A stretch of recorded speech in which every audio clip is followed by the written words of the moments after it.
لیتے ہیں, فرش مجلس کا جہاں لوگ بچھا لیتے ہیں, اور نعرہ حیدر کا لگا کہ ہمارے بچے ماں کی عظمت کا طہارت کا پتہ دیتے ہیں, ماں کی عظمت کا طہارت کا پتہ دیتے ہیں, اپنی پلکوں پہ جو اشکوں کو سجا لیتے ہیں. ایک صلوات پڑھیں آپ حضرات. ایک مطلع 6-7 شعر ہیں, سماعت فرمائیں کہ مانگی تھی جو حیدر نے دعا سب سے الگ ہے, مانگی تھی جو حیدر نے دعا سب سے الگ ہے, اور قرآن کو قرآن ملا سب سے الگ ہے.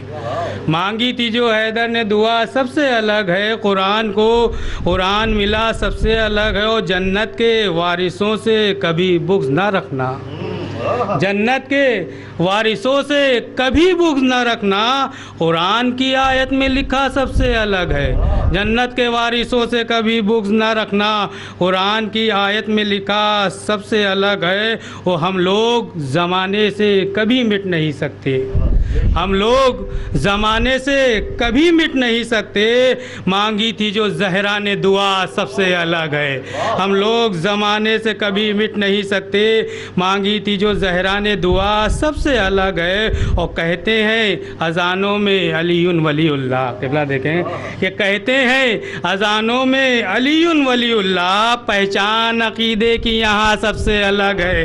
کہتے ہیں اذانوں میں علی ولی اللہ, پہچان عقیدے کی یہاں سب سے الگ ہے. اور بٹتا ہے جو مجلس میں شبیر کی دیکھو, بٹتا ہے جو مجلس میں شبیر کی دیکھو, مل جائے تبرک تو مزہ سب سے الگ ہے, مل جائے تبرک تو مزہ سب سے الگ ہے, مل جائے تبرک تو مزہ سب سے الگ ہے. اور دنیا کے مریضوں کو شفا ملتی ہے کوثر, دنیا کے مریضوں کو شفا ملتی ہے کوثر, عباس کے پرچم کی ہوا سب سے الگ ہے. دنیا کے مریضوں کو شفا ملتی ہے کوثر, دنیا کے مریضوں کو شفا ملتی ہے کوثر, عباس کے پرچم کی ہوا سب سے الگ ہے. ایک آواز بلند نعرہ صلوات. کوثر صاحب آپ کے قلوب کو روشن اور منور کر رہے تھے. جنت سے آتی ہیں فاطمہ زہرا جو گھر میں فرش عزا بچھا لیتے ہیں, یقیناً عرش والے فرش پر آتے ہیں. شاعر نے کہا کہ مجلس میں شہنشاہ انعام آتے ہیں, مجلس میں شہنشاہ انعام آتے ہیں, اس جا پر سبھی عرش مقام آتے ہیں. آنکھوں پہ بٹھاؤں کی جگہ دوں دل میں, مہمان یہاں 12 امام آتے ہیں. آنکھوں پہ بٹھاؤں کی جگہ دوں دل میں, مہمان یہاں 12 امام آتے ہیں, مہمان یہاں 12 امام آتے ہیں. اسی اشعار کے ساتھ موہانی پھاٹک کٹرا ابو تراب خاص تشریف لائے ہوئے مداح اہل بیت, صحتیاب نہیں, اپنی صحتیابی کے لیے, ہاں سوا اپنی صحتیابی کے لیے آئیے آپ مدح اہل بیت کرتے, آپ حضرات درود بھیجیں, انشاءاللہ آپ صحتیاب رہیں گے محمد زین العابدین کے صدقے میں. سلیم بھائی کے ہے یہ, وہ پڑھے دے رہا ہوں انشاءاللہ. یا محمد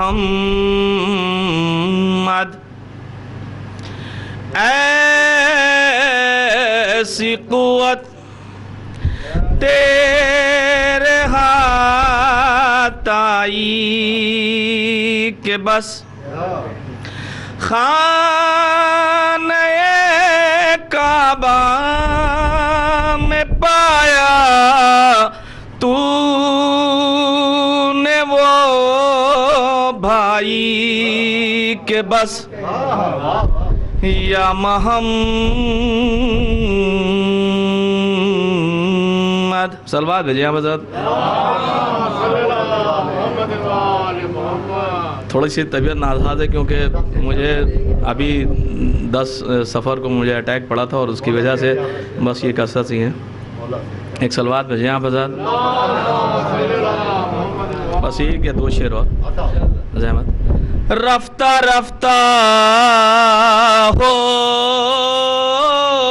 گیا سارا عرب زیر نگی,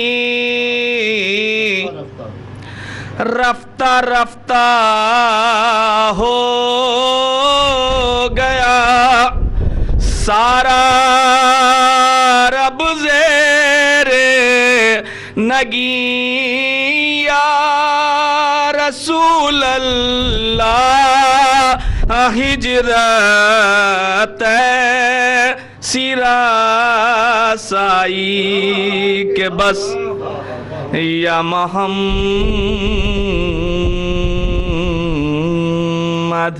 شکریہ جناب صاحب. شہزادی جناب سکینہ کے جلے ہوئے کرتے کے دامن کے صدقے میں جناب علی اصغر کے گلے پہ جو ناحق تیر لگا اس کا واسطہ جتنے مومنی شہ کے عزادار ماتمدار ہیں وہ صحت یاب رہیں اور ان کی روزیوں میں اضافہ ہو, ان کے علم میں اضافہ ہو. جو حضرات باہر کرسیوں پہ کھڑے ہیں, بیٹھے ہیں یا کھڑے ہیں, ان سے دستبستہ گزارش ہے کہ فرش عزا پر تشریف لائیں. اس مجلس کو عزت مآب والی جناب ذاکر اہل بیت سید آصف حسین صاحب رضوی خطاب فرمانے جا رہے ہیں. آئیے آپ کو آمادہ کرنے کے لیے سلام کے چند شعر آپ کی خدمت عالیہ میں پیش کر دوں. جو حالات اس وقت چل رہے ہیں کہ ہم لوگ خوف زدہ ہیں, ڈرے ہوئے ہیں. جو آج کل حکومت ہے, حکمراں ہیں, ان سے سہمے ہوئے ہیں. شاعر نے کہا کہ زنجیر کے ماتم سے ہلا کیوں نہیں دیتے. ملاحظہ فرمائے حضرات کہ زنجیر کے ماتم سے ہلا کیوں نہیں دیتے. ہم کیا ہیں زمانے کو بتا کیوں نہیں دیتے. ہم کیا ہیں زمانے کو بتا کیوں نہیں دیتے. اور اٹھتا ہوا طوفان دبا کیوں نہیں دیتے. مشکیزہ سکینہ کا دکھا کیوں نہیں دیتے. اور تھک ہار کے بیٹھے ہو کیوں مشکل کی گھڑی میں عباس کے روضے پہ صدا کیوں نہیں دیتے. تھک ہار کے بیٹھے ہو کیوں مشکل کی گھڑی میں عباس کے روضے پہ صدا کیوں نہیں دیتے. اور مولا تیرے دیدار کے پیاسے ہیں مجاہد, مولا تیرے دیدار کے پیاسے ہیں مجاہد, ہلکا سا انہیں جلوہ دکھا کیوں نہیں دیتے. مولا تیرے دیدار کے پیاسے ہیں مجاہد, ہلکا سا انہیں جلوہ دکھا کیوں نہیں دیتے. اور ایک آل محمد ہی وفادار ملی ہے, ایک آل محمد ہی وفادار ملی ہے. بیٹے بھی رسولوں کے دغا کیوں نہیں دیتے, بیٹے بھی رسولوں کے دغا کیوں نہیں دیتے. نظم کے سلسلے کو یہی روکتے ہوئے نثر میں اس مجلس کو خطاب کرنے جا رہے ہیں, بیان کرنے جا رہے ہیں عزت مآب عالی جناب ذاکر اہل بیت آصف صاحب. انشاءاللہ آپ ان کے اوصاف سے, ان کے کلامات سے اپنے بیان جو سماعت آپ کی خدمت عالیہ میں ہوں گے, آپ خود اس کا غور و فکر کے بعد محظوظ اور متفیض ہوں گے. آپ حضرات درود بھیجیں. رحم اللہ من قرأ سورۃ الفاتحہ.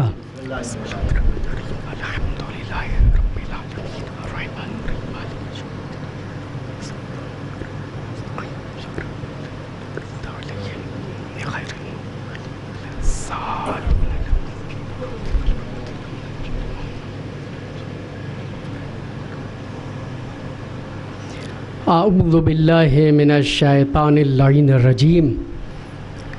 اعوذ باللہ من شر کل ذی شر. بسم اللہ الرحمن الرحیم. وکفنی شر الجن والانس من اعدائی یا سریع الرضا. یا ستار العیوب وان المعیوب رب زدنی علما بحق محمد و آل محمد. والحمد للہ الذی ہدانا لہذا وما کننا لنہتدی لولا ان ہدانا اللہ. الصلاۃ والسلام علی نبینا و شفیع ذنوبنا مولانا ابی القاسم محمد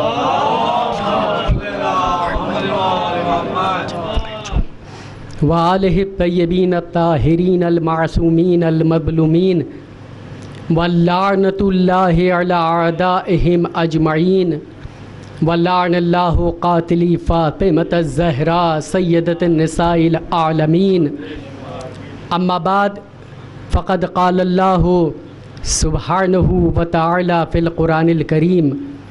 بسم اللہ الرحمن الرحیم. یا ایھا الرسول بلغ ما انزل من ربک وَإِن لَّمْ تَفْعَلْ فَمَا بَلَّغْتَ رِسَالَتَهُ صدق اللہ العلی العظیم. صلوات پڑھے بر محمد